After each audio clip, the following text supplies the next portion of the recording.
My parents always saw me as a disappointment, constantly downplaying my achievements, especially compared to my brother and sister, who were always called the pride of the family.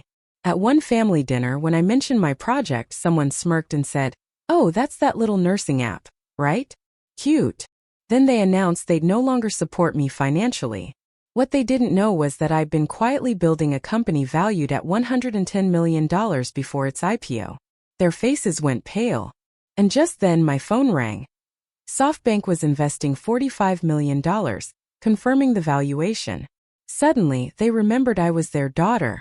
But by then, I had already chosen who gets a seat at my table. And the most surprising part was still ahead. My name's Zoe Bennett. I'm 29, and in my upscale Seattle family, I've always been the odd one out.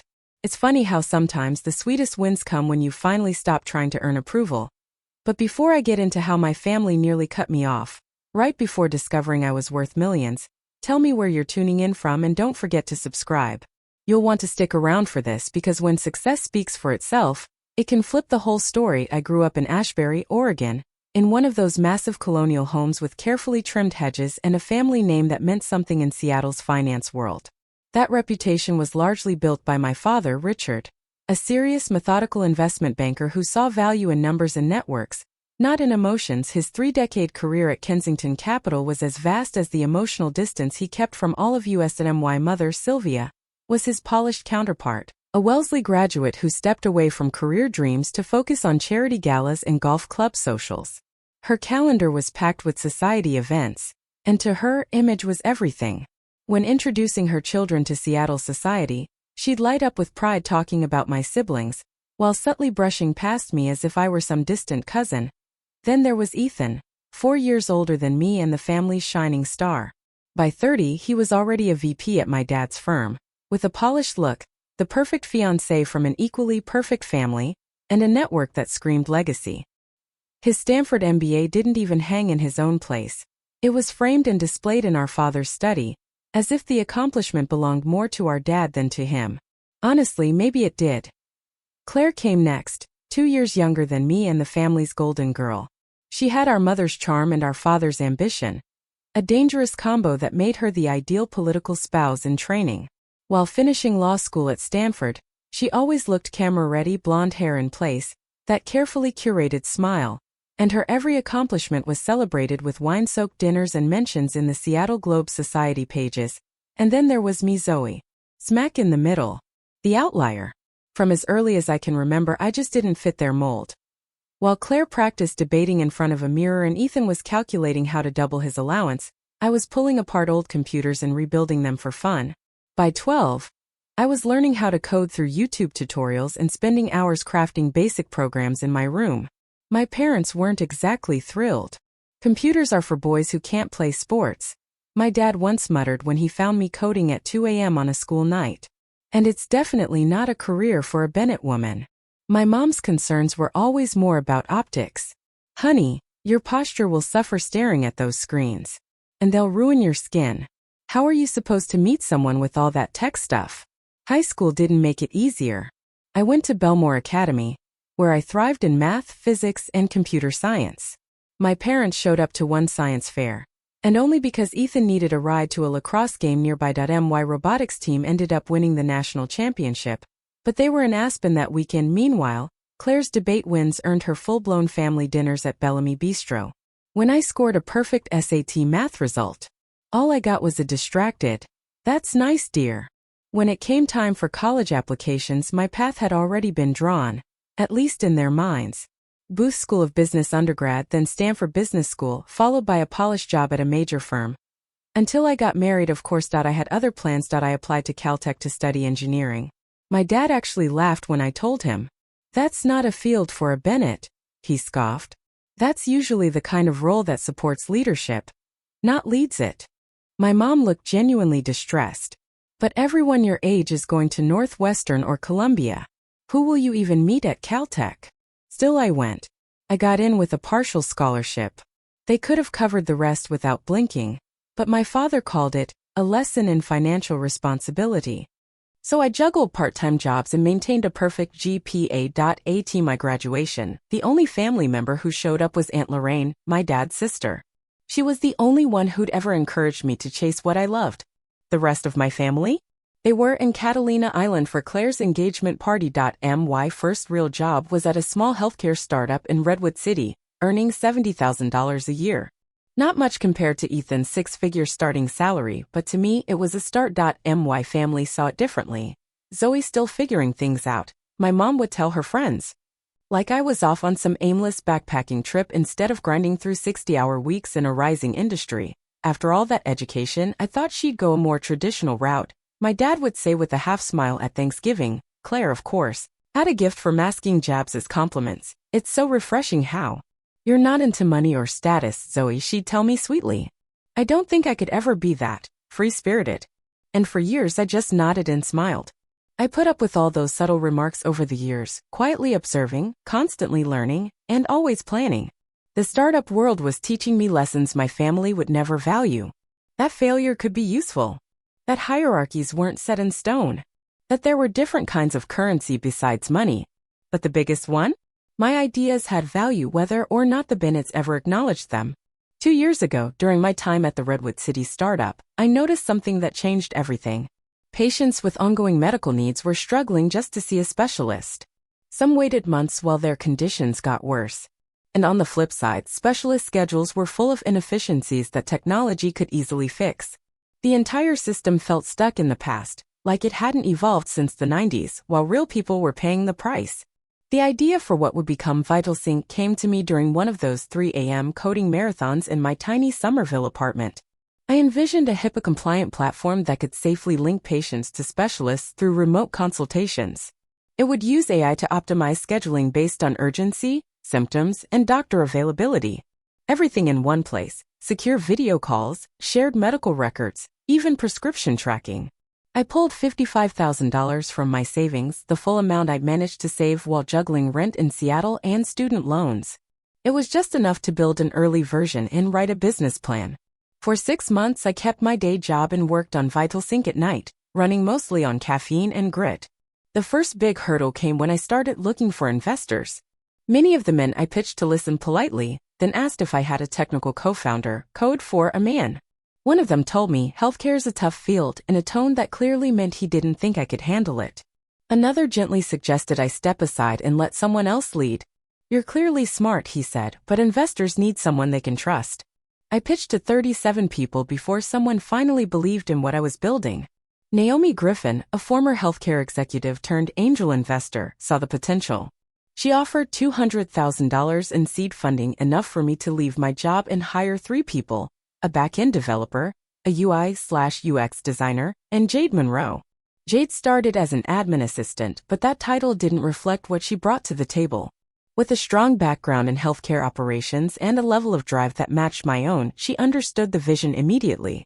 I still remember her words during the interview. This isn't just another app. This could change lives.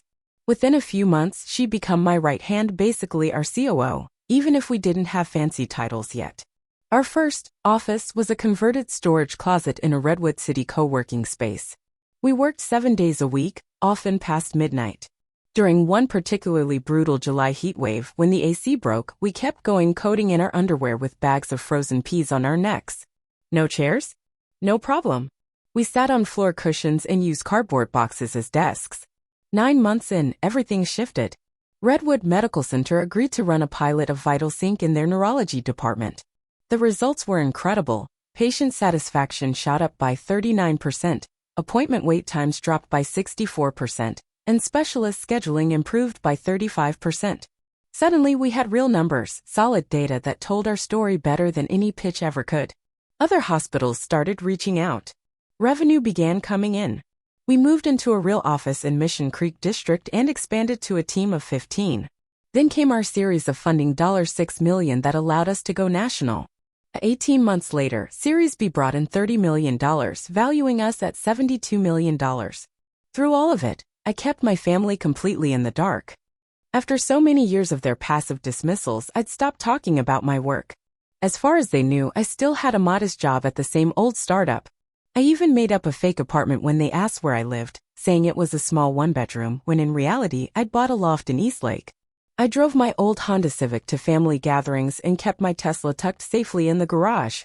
At first, the secrecy was about surprising them. But eventually it became a way to protect what I built.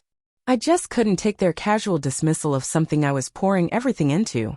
And as the success grew, so did my quiet resolve to show them, and more importantly, to show myself, that I didn't need their help, their network, or their approval. In the weeks leading up to that dinner, VitalSync was prepping for a major milestone, our IPO. And in a twist of fate, the firm leading the offering was Kensington Capital, my father's own company. Early discussions were putting our valuation at around $110 million. We'd grown to 120 employees across 3 offices, and our platform was being used in over 2,000 hospitals nationwide. Global Business Report had even included me in their 30 under 30 list for transforming healthcare, but I'd quietly made sure my family never saw the article. The night before the dinner, Jade and I were up past 2 a.m. on calls with international investors. Something big was brewing. SoftBank, a Japanese investment firm, was seriously considering a large pre-IPO stake that could push our valuation even higher. That afternoon, I carefully chose my outfit, a simple black dress from Banana Republic. Nothing flashy, even though I could afford Chanel now. I wasn't going for shock value. I just wanted to feel grounded. What I didn't know was that my family had their own surprise in store. The Bennett family estate looked exactly how I remembered, grand, polished, and perfectly intimidating. That colonial mansion, with its towering white columns and impeccable hedges, had even been featured in Interior and Design Review the year I turned 16.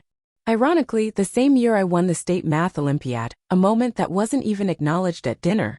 I pulled into the driveway, parking my Civic behind Ethan, shiny Porsche Cayenne, and Claire's sparkling white Range Rover. I paused for a deep breath, checked my phone. Jade knew to only call in an emergency, and mentally prepared for another night of being the family's underachiever. Before I could knock, the front door swung open. Margot, our longtime housekeeper of 20 years, greeted me with a warm, genuine smile, the first kind gesture I'd receive all evening. "Miss Zoe," she said kindly, "it's so good to see you." "You too, Margot," I smiled, handing her the bottle of wine I brought. It was a $30 Cabernet, modest, especially compared to the $300 vintages quietly sitting in my personal collection these days. "Is everyone already here?" I asked. She nodded. "They're in the solarium having drinks. Your brother's sharing news about his promotion." Of course he was. I smoothed the front of my dress, fixed on a polite smile, and made my way toward the familiar sound of clinking glasses and carefully curated laughter. The solarium, my mother's pride and joy, was glowing with natural light, thanks to the towering windows that overlooked the garden. Inside, everything was just as expected, my father stationed near the fireplace, holding court with confidence. My mother arranging canapes with the precision of a surgeon, Ethan talking animatedly, while Claire leaned in with that polished, practiced look of admiration. But one face caught me by surprise: Aunt Lorraine. My dad's sister and longtime ally. She rarely showed up to these gatherings, preferring her more free-spirited life outside our family's orbit. A literature professor with a fondness for colorful scarves and no time for social pretenses, she had been through 2 marriages and still managed to be the most grounded person in the room. "Zoe, you finally made it," my mother called out, framing it like I was late, even though I'd arrived exactly on time. At 59, Sylvia Bennett looked closer to 47, thanks to a combination of discreet cosmetic tweaks and a strict skincare regimen. Her blonde bob was sleek as always, and the deep navy dress she wore likely came fresh off the rack from Avellini. "Hi, Mother," I said, returning her air kiss. "Traffic from Redwood City was rough." "You really should think about moving closer to us," she replied, her favorite opener. "There are some lovely places in Queen, and that would make things so much easier." Before I could respond, my father's booming voice cut through the room. "There she is, the tech genius." Richard Bennett had a way of masking his dismissiveness with a cheerful tone. He raised his glass of scotch in my direction but made no move to greet me. "Hi, Dad," I said, stepping over to kiss him on the cheek. "Still with that little company?" he asked casually, despite knowing full well what job I supposedly had. This was his subtle way of implying it wasn't worth remembering. "Something like that," I said, keeping my tone neutral. Then Ethan swooped in, trailing the scent of high-end cologne and the glow of inherited privilege. At 33, he was like a younger version of our father, complete with the Rolex and a handshake that was just a little too firm. Just telling everyone about my new role, he said, beaming. Got a corner office now. 14 people under me. View of the harbor. Not bad, right? He sipped his martini dramatically, then added with a grin. But hey, I'm sure your button clicking is fulfilling in its own way. Claire was the final stop on the family greeting tour. Dressed like she'd stepped out of a J. Crew catalog. Pink sheath dress, pearls, and perfectly styled hair. Thankfully, her fiancé Colin wasn't with her. His habit of explaining simple topics like they were rocket science made even Ethan seem down to earth. You look comfortable, she said, eyeing my simple black dress. Very appropriate for your line of work. The first sincere welcome came from Aunt Lorraine, who crossed the room and gave me a warm hug. At 65, Lorraine was everything my father wasn't: thoughtful, kind, and refreshingly unconcerned with appearances. She had made peace with her outsider status long before I ever did. Her career studying feminist literature had made her the family's original outlier.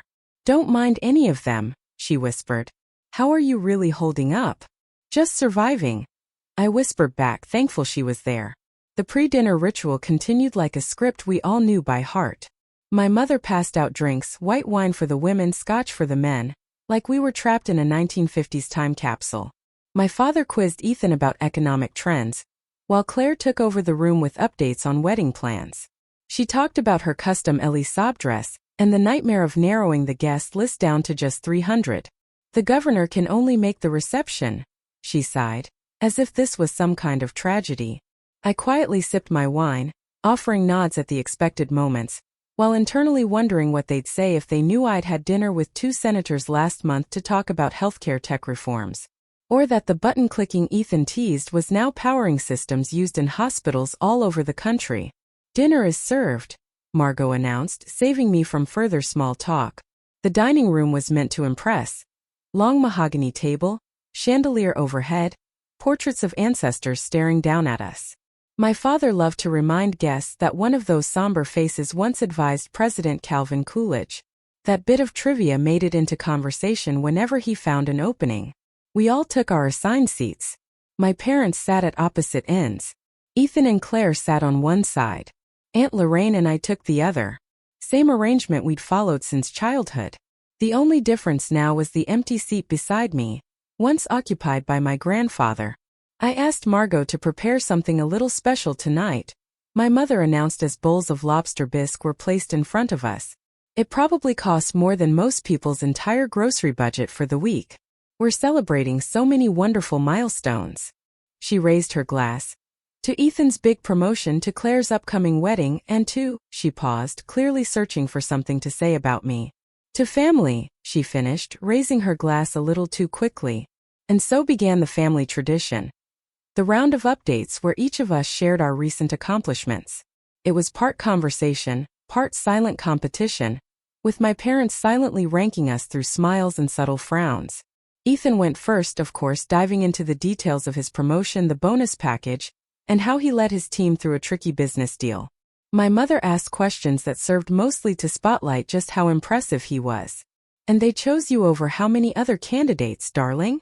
Claire followed, smoothly transitioning from wedding details to law school achievements. Colin's mentor thinks he could run for state senate before he's 40, she added with humble brag finesse. Then the main course arrived, roast duck with seasonal vegetables, and just like that the attention shifted to me. So Zoe, my father asked, his voice polite but pointed. Anything new with your computer job? I felt that all too familiar pressure building in my chest. The part of me that wanted to finally speak up clashing with years of staying silent to keep the peace. This moment, the one I'd imagined and dreaded in equal measure, had finally arrived. So, actually, I started cautiously. The healthcare app I've been developing is doing really well. We've recently partnered with a few hospitals. That's lovely, dear. My mother cut in before I could finish, her voice flat with disinterest. Ethan, why don't you tell everyone about the summer house you're eyeing in Mendocino? And just like that, I was pushed aside again. Ethan happily dove into a full rundown of beachfront real estate, while I sat there pushing bits of duck around my plate, quietly wondering why, after all these years, it still got to me, across the table. Aunt Lorraine met my eyes and gave me a small, knowing smile. She was the only one who seemed to notice I was holding something back, But the real surprise of the evening hadn't even started. As Margot cleared away the dinner plates, my father cleared his throat, a sound we all knew well. The Bennett signal for an announcement. The table went silent immediately. Even Claire paused mid-sentence in her endless chat about floral arrangements. We've been doing a bit of estate planning, my father began, swirling the last of his scotch. With Ethan advancing in his career and Claire's wedding coming up, we thought now was the right time to revisit some of our financial plans. My mother nodded along, her expression solemn in a very practiced way. Clearly, this wasn't a spontaneous conversation. As you know, my father continued, the Bennett name comes with certain responsibilities. We've always encouraged decisions that uphold the family's reputation and long-term goals. That old knot twisted in my stomach again. Every time he mentioned family legacy, it was usually followed by some critique of my path. Ethan will be stepping into the role of trustee for the family's main investment portfolio starting next year, he announced, nodding proudly in Ethan's direction. And after Claire's wedding, we'll be transferring the Cape Cod property to her and Colin as a wedding gift. It just makes sense, Claire chimed in, even though no one had asked. Having a historic family home will support Colin's public image as he prepares for office. Then my father turned to me. The warmth he'd just shown Ethan faded into something colder, more clinical. And now to you, Zoe. I sat up a little straighter, feeling the tension shift. Aunt Lorraine gently squeezed my hand under the table. We've taken time to think this through, he went on, and while we've tried to be supportive of your unique path, we've come to a decision. My mother placed her wine glass on the table with a precise clink. We're ending your financial support, she said, like she was commenting on the weather. Effective immediately. Even though I hadn't depended on their money since college, hearing it stated so bluntly, and in front of everyone, it caught me off guard more than I expected. My father went on to spell it out. The yearly stipend. Any future inheritance discussions, even use of the family vacation homes, it was all off the table. Until your choices align more closely with the values we try to uphold as a family, he concluded. Standards. I repeated, finally finding my voice. You mean abandoning my work so it fits into your idea of success? Oh, don't be so dramatic, Zoe, Claire chimed in. They're just looking out for you. It just seems like your skills might be better used in a more established space. Ethan nodded, backing her up. Our family has a public image to consider. What you do impacts all of us. I glanced around the table, reading each expression. My father's unwavering disapproval, my mother's concerned but calculated gaze, Claire's barely hidden smirk, and Ethan's patronizing concern. Only Aunt Lorraine looked genuinely troubled. So what exactly do you want from me? I asked, somehow keeping my voice steady. Quit my job, enroll in business school, and marry someone off your approved list? Watch your tone, my mother warned. We're trying to help you get back on track before you run out of time. You've reached a point where long-term planning becomes more important. The irony of that almost made me laugh. You've had more than enough time to build something meaningful, my father added. But instead, you keep chasing this healthcare software idea, which frankly isn't going anywhere. It's time to grow up. Ethan stepped in again, explaining it like I was a kid. The Bennett Trust supports those who actively strengthen the family brand. What you're doing doesn't count. It's not a hobby, I said quietly. It's a business. One I built. Claire let out a soft laugh. Come on. You work for a startup that probably won't even be around next year. You've always had a creative side, my mother added dismissively. But real companies need business sense, something you've purposely avoided by skipping the right education. My father leaned forward. This isn't a punishment, Zoe. Think of it as a push. Sometimes people need a strong reason to rethink their direction. Their patronizing tone made it hard to breathe. I had stayed quiet for years, partly out of self-preservation, partly because I was waiting for the right moment. This definitely wasn't how I imagined it would go. So just to be clear, I said, slowly. You're stepping back from financial involvement because my success doesn't look the way you wanted it to? We're focusing our support on ventures that align with our long-term planning, my father replied, slipping back into his investment banker voice. Ethan and Claire have proven they know how to make smart decisions. You, my mother added, have yet to show the same. I opened my mouth to respond, but my phone started vibrating in my purse. I ignored it at first, staying focused. You've never actually asked what I do, I said. Not in a real way. You wrote it off years ago because it didn't fit your version of success. My phone buzzed again. And again. Multiple alerts. It was Jade's emergency contact tone. That's not fair, my mother said weakly. We've always encouraged your independence. Encouraged? I echoed, shocked. You've dismissed everything I've done. You didn't even come to my graduation. Caltech isn't Stanford, Claire muttered, as if that settled it. The buzzing didn't stop. That might be something you should answer, Aunt Lorraine whispered. It seems important. I hesitated, then reached for my purse. My father let out an exaggerated sigh at the breach of dinner etiquette. Excuse me, I said, pulling out my phone and seeing Jade's name lighting up the screen. I need to take this. Oh, of course, my father said, dripping sarcasm. Your little startup emergency can't wait until after dinner? I stood up, answering the call while staying in the dining room, just a step away from the table. Jade? What's going on? I asked. What came next would replay in my mind for months. Miss Zoe, Jade's voice rang clearly enough for everyone to hear. I've been trying to reach you. SoftBank just gave the green light. They're in for $45 million. The valuation's official. We've hit $110 million pre-IPO. The room went completely silent. That's amazing, I said, watching their expressions shift from bored to confused. Can you walk me through the details? I asked.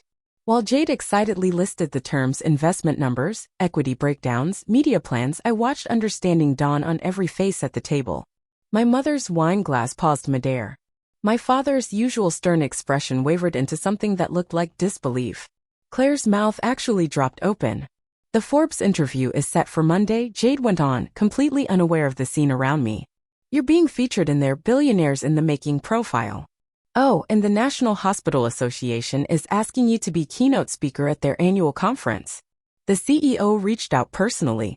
Thanks, Jade, I said once she paused, her voice still buzzing with excitement. That's incredible. Let's set up a meeting tomorrow to plan next steps. I ended the call and quietly walked back to my seat. The silence stretched out until Aunt Lorraine suddenly let out a warm, genuine laugh that cut through the tension like a breeze. Well, she said, raising her glass, I think this calls for a toast. What I saw in front of me felt like poetic justice, 5 stunned faces frozen in disbelief. My mother was the first to recover, her social training kicking in like muscle memory. Zoe, darling, she said sweetly, more warmly than I'd ever heard, what wonderful news. Why didn't you tell us things were going so well? My father's expression had shifted from confused to calculating. I could almost see him reassessing my value on the spot. $110 million, he repeated, slowly as though testing the number. That's your healthcare platform's current valuation? VitalSync, I replied, finally giving the name they'd never bothered to learn. We're prepping for an IPO with Kensington Capital leading the process, I added casually. I couldn't resist that last part, his own firm. Ethan looked like someone had dropped cold water on him. You're working with Goldman? He asked, stunned. Which team? Daniel Leclerc's group, I said, naming one of the firm's top partners and my father's peer. He's been incredibly supportive. My father blinked. Daniel is overseeing your IPO personally? He made an exception, I said simply.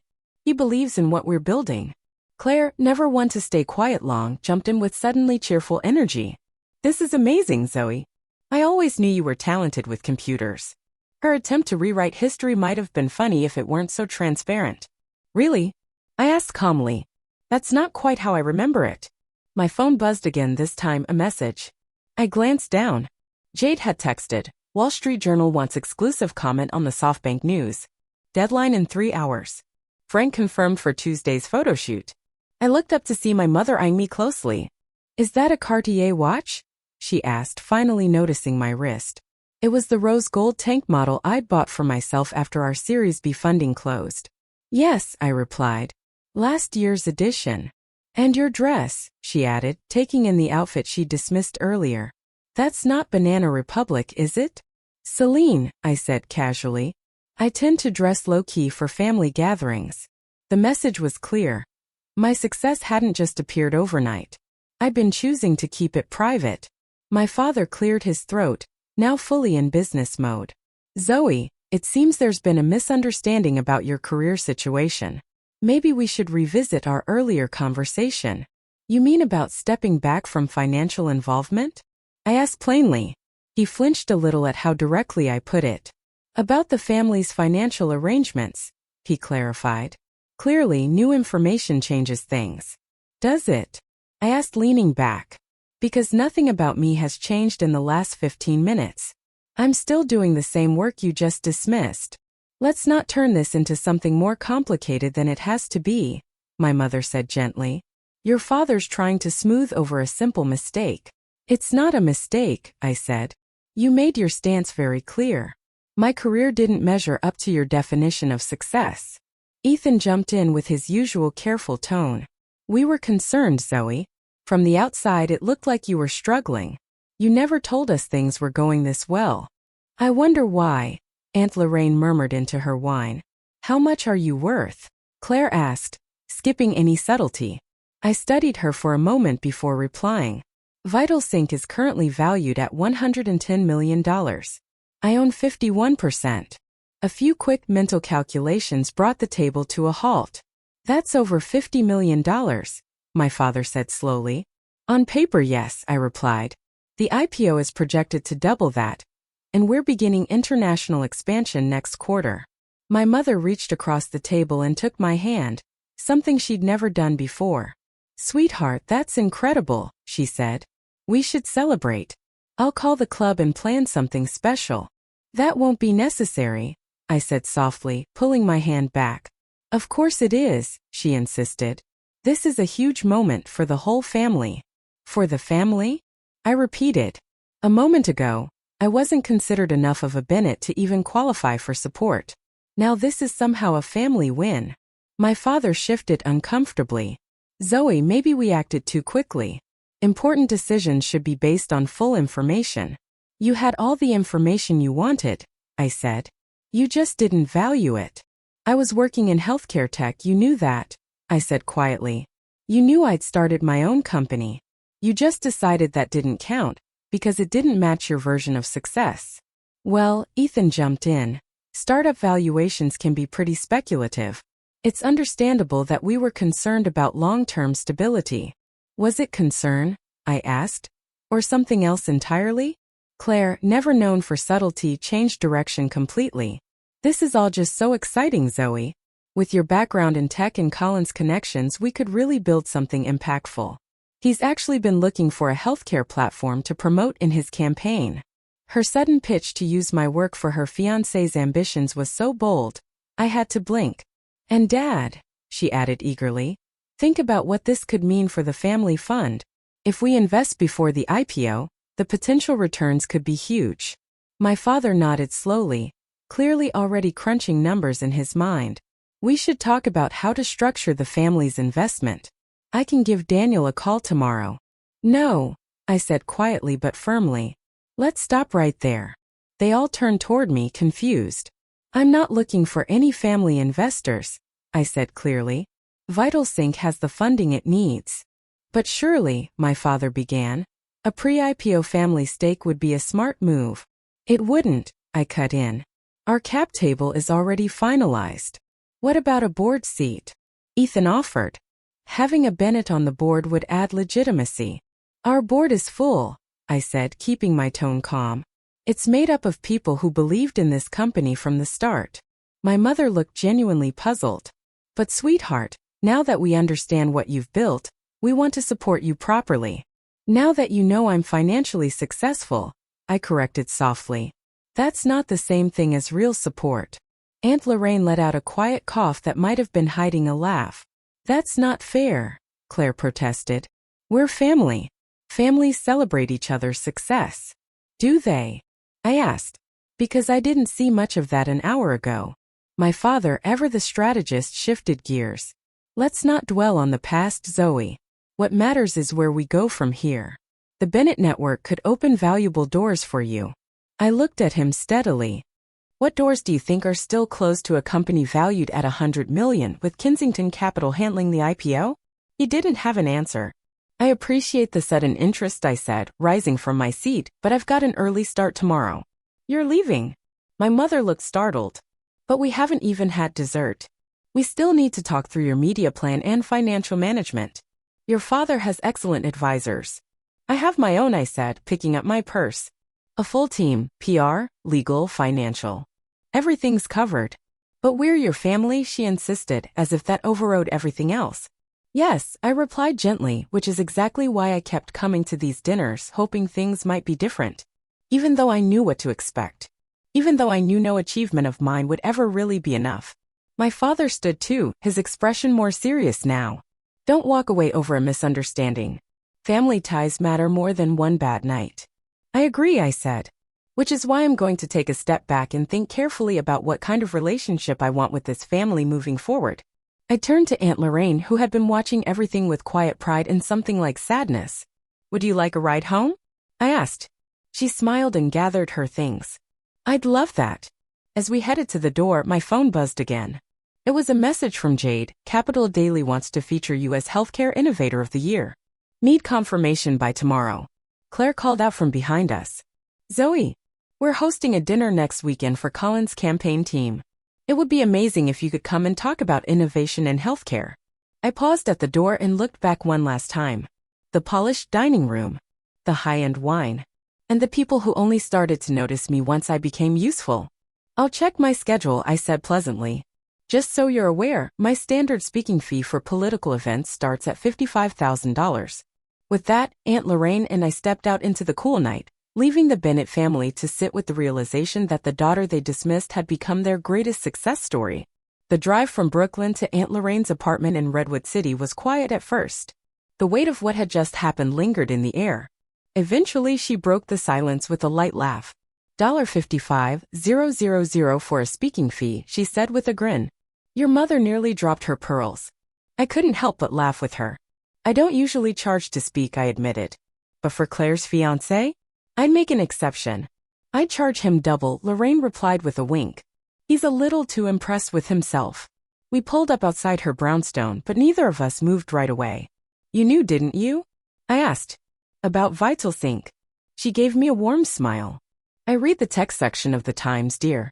Your company was featured 3 months ago. I figured you'd tell us when you were ready.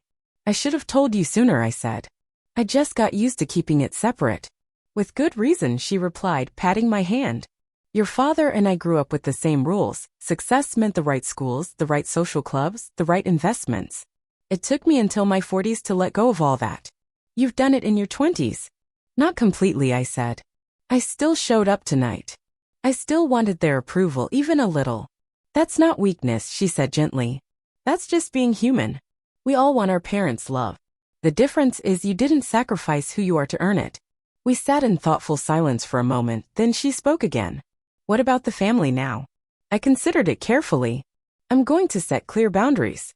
I won't be part of this sudden interest act. But I'm not cutting anyone off either. She nodded. Smart move. And VitalSync, she asked. Now that everyone knows? Nothing changes, I said. We're moving ahead as planned. The IPO is still happening. The work is too important to let any of this distract me. She leaned over to hug me before stepping out of the car. I always knew you'd do something extraordinary, Zoe. Not because of your last name, but because of who you are.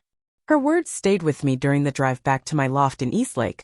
The converted warehouse space, with its brick walls and floor-to-ceiling windows overlooking the harbor, felt especially peaceful that night.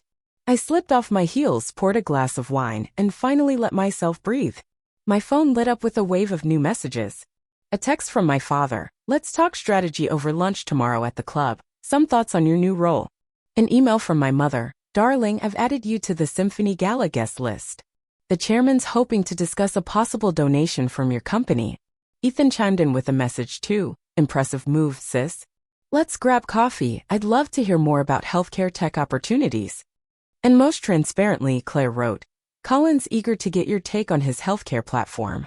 Also, would VitalSync consider contributing to his campaign? P.S. Can I introduce you to my friend Richard, Stanford Med, family background, very eligible. I set the phone down without replying and called Jade instead. I'm so sorry, she said immediately. I had no idea you were at a family dinner. I should have been more subtle. No need to apologize, I said, cutting in gently. Honestly, your timing couldn't have been better. Really? She sounded surprised, then relieved. So, they took the news well? They reacted exactly how I expected, I replied. Suddenly, my computer hobby is fascinating, and I'm being added to social circles I never qualified for before. Ouch, Jade said with a sympathetic tone. What's your next move? I'm focusing on what really matters, I said firmly. We've got an IPO to finalize, hospital systems to support, and real work to do. Family politics can wait. Speaking of the good stuff, she said, switching back into work mode, the team wants to celebrate the SoftBank deal. We're thinking breakfast meeting at 8. Perfect, I agreed. Oh, and make sure we order the good champagne. They've earned it. After we hung up, I walked over to the window and looked out at the Seattle skyline. For years, I'd lived in two parallel worlds, the overlooked daughter at family gatherings and the confident leader in corporate boardrooms.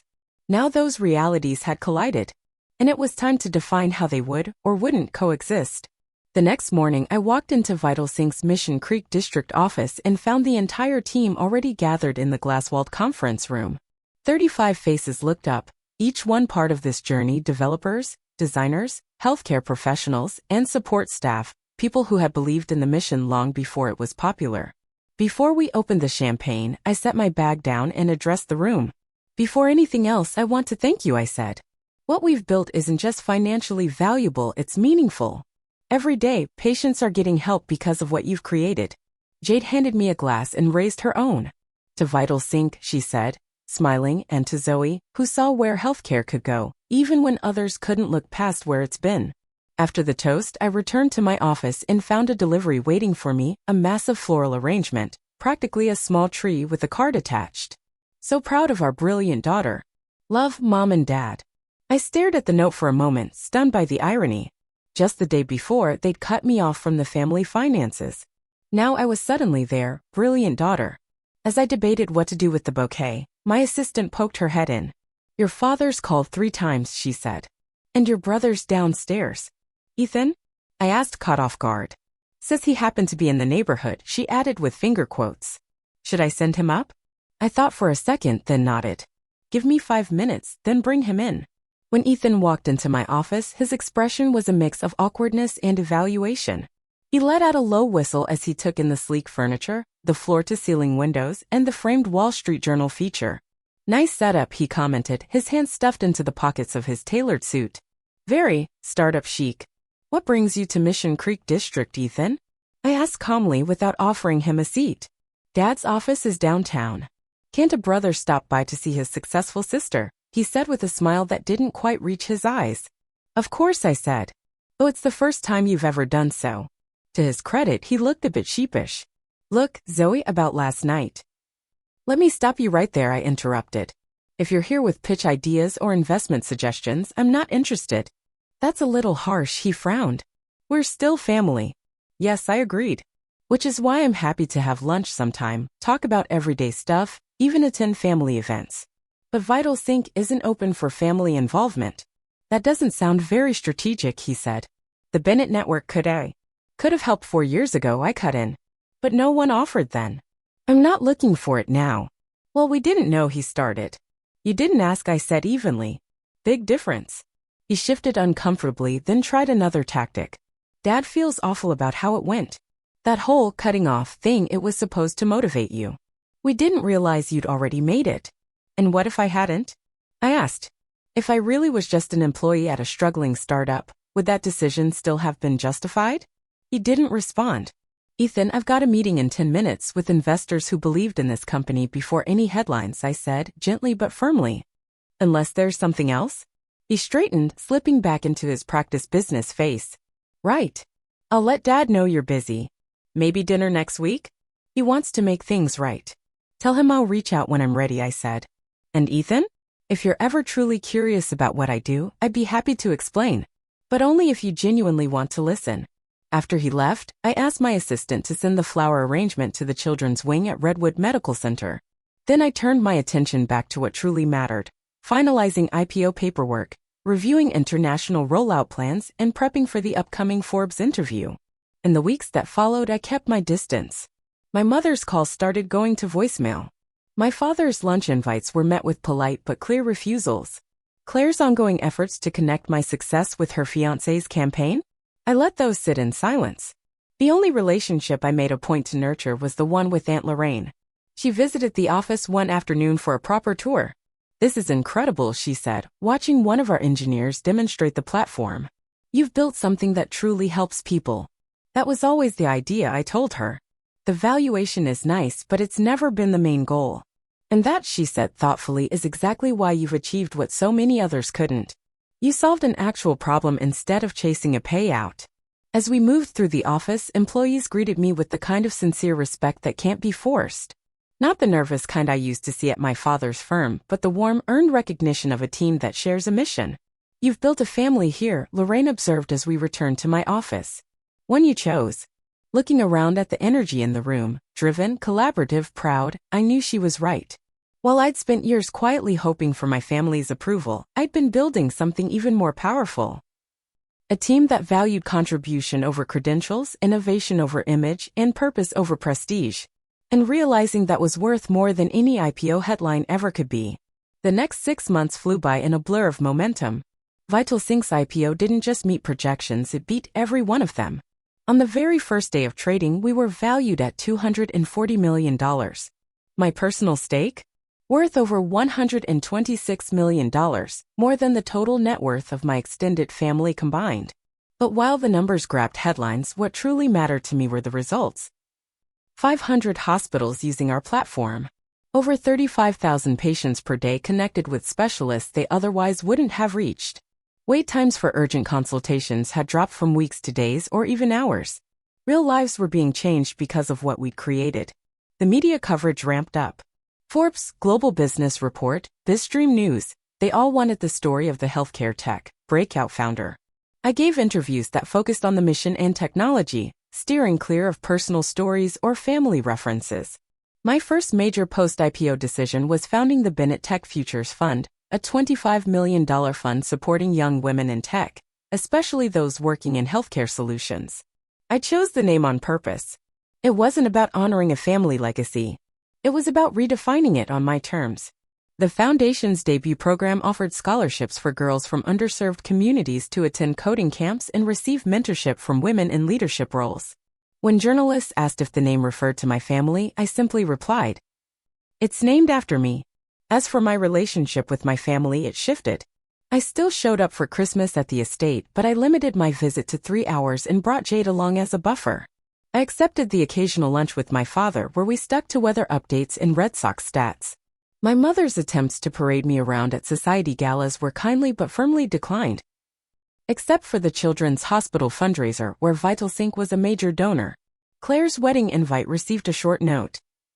I'd be attending the ceremony solo and leaving right after due to prior commitments. The only connection that deepened was with Aunt Lorraine.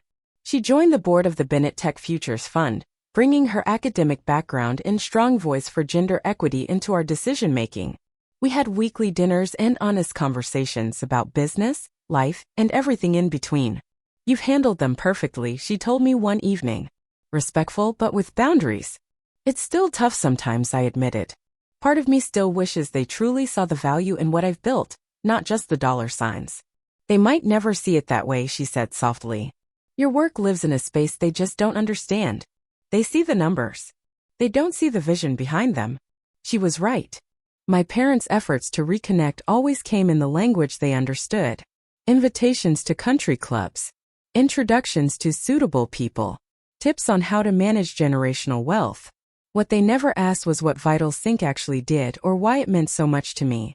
The most genuine moment came 3 months after the IPO, when my father asked to visit the office. I agreed, curious what he would notice. Afterward, he looked around, clearly impressed. "This is quite the operation," he said slowly. "Much more sophisticated than I imagined. What exactly did you picture?" I asked. He hesitated. "Something smaller. Less substantial."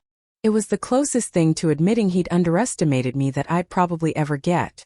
"You've proved me wrong," he said eventually. "That doesn't happen often."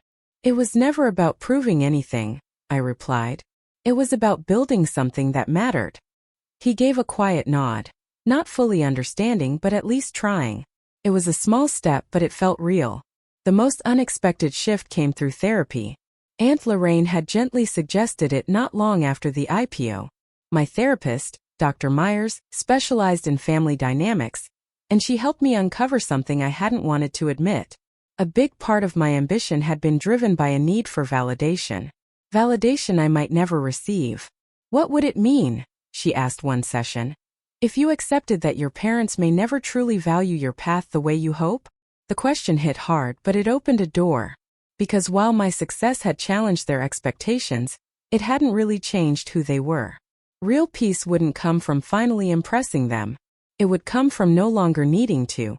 That clarity gave me the freedom to build new relationships, based on honesty, not obligation. I grew close with other founders who understood the highs and lows of building something from scratch. I mentored young women in tech, many who reminded me of myself at 20, looking for guidance no one offered me back then. Most meaningful of all, I started speaking at high schools in underserved neighborhoods around Seattle. I wanted to be the voice I wish I'd heard when I was their age. At one of those events, a 15-year-old girl with bright eyes and a serious expression walked up to me. After the event, a young girl approached me quietly. "My parents want me to be a doctor or a lawyer," she said. "They tell me computer science isn't for girls like me. Did you ever feel that way?" "All the time," I told her honestly. "One of the most important things I've learned is this: you get to define what success looks like. Not your parents. Not society. You. But what if they never understand?" she asked. It was a question that hit close to home, one I'd carried with me for years. "Then you build a life that's so true to who you are," I said gently, "that their understanding becomes a bonus, not a requirement. And along the way you find people who do get it. Mentors, friends, colleagues. People who see your vision and respect your journey." In that moment I saw a younger version of myself in her eyes. And I realized that while my family's dismissal had hurt deeply, it had also shaped me. It forced me to develop resilience, to trust my instincts, and to believe in a mission when no one else did. Those same qualities became the foundation of VitalSync's success. The following week I got a call I never expected. It was my mother. "I saw your talk at the Women in Code Summit," she said. "Someone shared it on Facebook." I waited, unsure where this might go. "You're a natural speaker," she continued. "You really have a presence. Just like your grandfather. He had that ability too." It was the first genuine compliment she had ever given me that wasn't about how I looked or who I knew. "Thank you," I replied simply.